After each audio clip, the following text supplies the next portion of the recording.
Hello, welcome back to a chapter day. Happy Sabbath. I missed yesterday. No excuses. Like I said, it'll happen from time to time. So today we are going to be reading 2 Kings chapter 23. And I also would like to give a quick recap on what we read in chapter 22, where we saw Josiah, which was that Hezekiah's son? Well, he was the son of Ammon.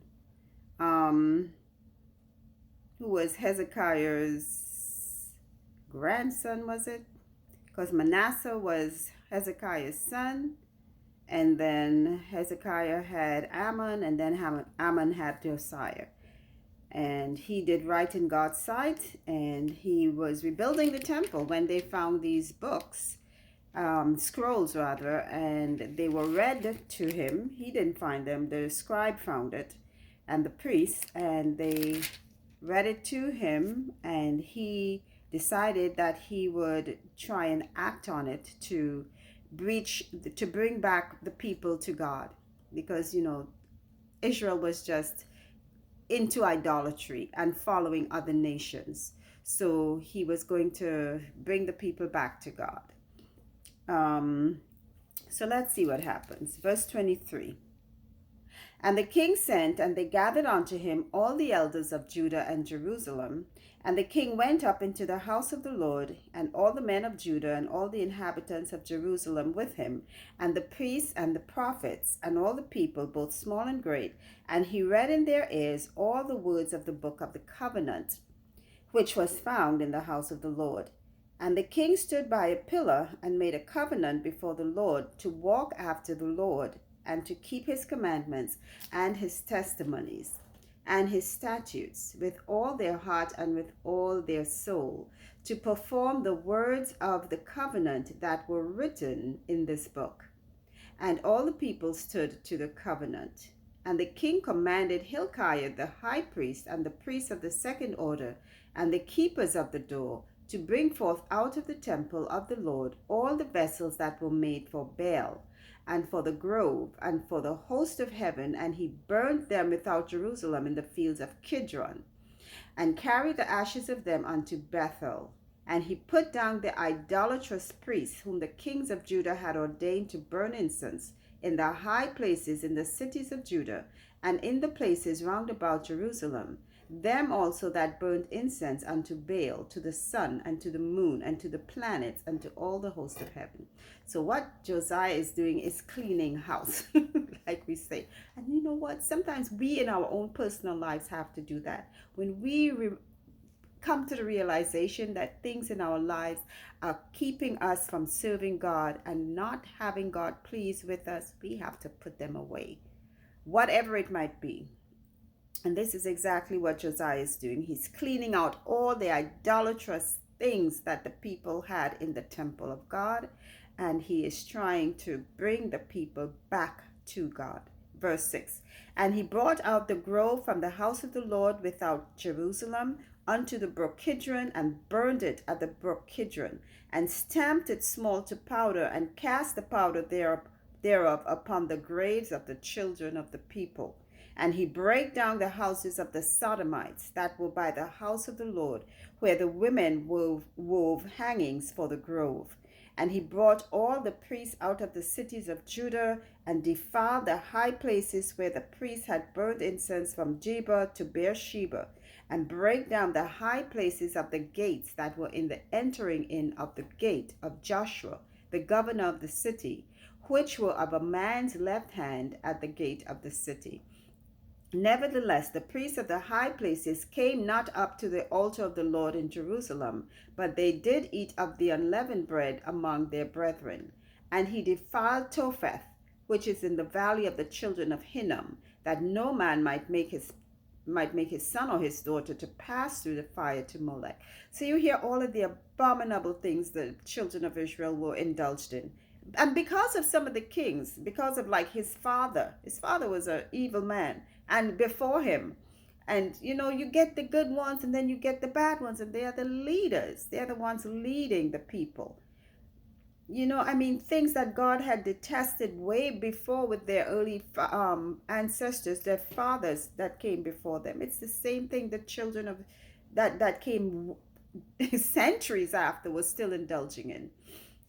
And this is what Hezekiah is cleaning up. And like I said, when it's time to clean house, do not spare anything. And I don't mean physical house, I mean spiritual house. Get rid of the things that you know are keeping you from having a proper relationship with God. Even if it's food, even if it's clothing, even if it is devices in your home, even if it is people. Get rid of it. Clean it out. This is what he did. Verse 11, and he took away the horses that the kings of Judah had given to the sun at the entering in of the house of the Lord by the chamber of Nathan Melech, the chamberlain, which was in the suburbs, and burned the chariots of the sun with fire. They worshiped the sun. A lot of these pagan religions worship the sun, and today we still have people keeping a false Sabbath. There's only one. Keeping a false Sabbath. You're still worshiping the sun. Okay, the S-U-N, not the S-O-N. Okay, verse 12. And the altars that were on the top of the upper chamber of Ahaz, which the kings of Judah had made, and the altars which Manasseh had made in the two courts of the house of the Lord, did the king beat down and break them down from thence, and cast the dust of them into the brook Kidron. And the high places that were before Jerusalem, which were on the right hand of the mount of corruption, which Solomon the king of Israel had built for Ashtoreth, the abomination of the Zidonians, and for Chemosh, the abomination of the Moabites, and for Milcom, the abomination of the children of Ammon, did the king defile. And he brake in pieces the images, and cut down the groves, and filled their places with the bones of men. Moreover, the altar that was at Bethel, and the high place which Jeroboam the son of Nebat, who made Israel to sin, had made, both that altar and the high place he brake down, and burned the high place, and stamped it small to powder, and burned the grove. Mercy. All of the abominations from way back, not just from his time. You see, sometimes the effects of sin is so long lasting, way past Solomon even. Solomon, even with his wisdom, he was foolish enough to marry pagan women who encouraged him. And he followed that. His father David, for one thing, never turned aside from God. That was why David could be called a man of God. People could bring up all David's wrongdoings and his fallacies, but he never turned aside from God. These other kings, they were foolish enough to turn aside from God and worship pagan things. Verse 16, and as Josiah turned himself, he spied the sepulchres that were there in the mount, and sent and took the bones out of the sepulchres, and burned them upon the altar, and polluted it, according to the word of the Lord, which the man of God proclaimed, who proclaimed these words. Then he said, what title is that I see? And the men of the city told him, it is the sepulchre of the man of God, which came from Judah, and proclaimed these things that thou hast done against the altar of Bethel.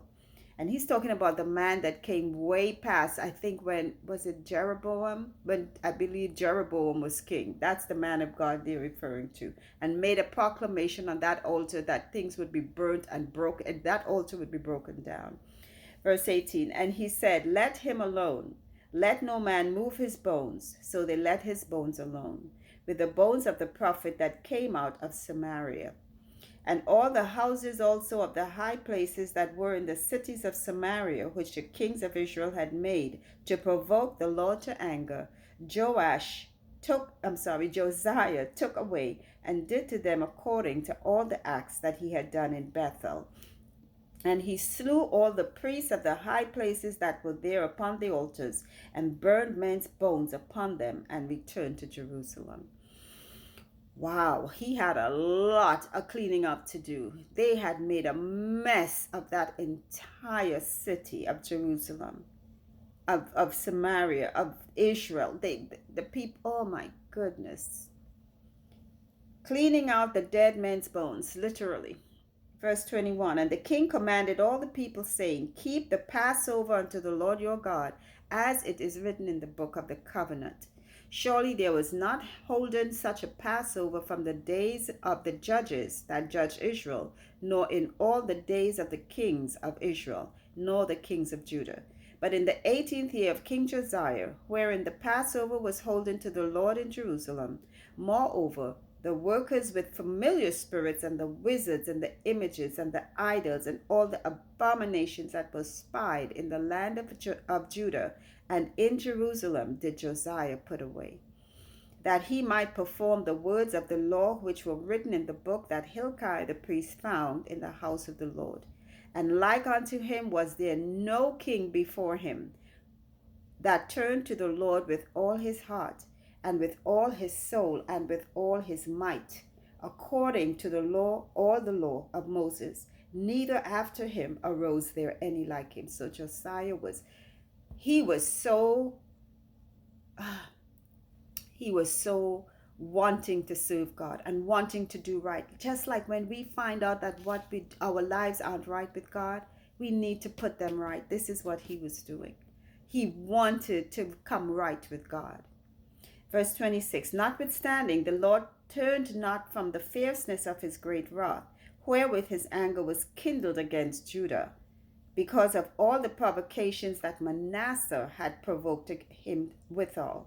And the Lord said, I will remove Judah also out of my sight, as I have removed Israel. And I will cast off this city Jerusalem which I have chosen, and the house of which I said, my name shall be there. Now the rest of the acts of Josiah and all that he did, are they not written in the book of Chronicles of the kings of Judah? In his days Pharaoh Necho, king of Egypt, went up against the king of Assyria to the river Euphrates, and King Josiah went against him, and he slew him at Megiddo when he had seen him. And his servants carried him in a chariot dead from Megiddo, and brought him to Jerusalem, and buried him in his own sepulchre.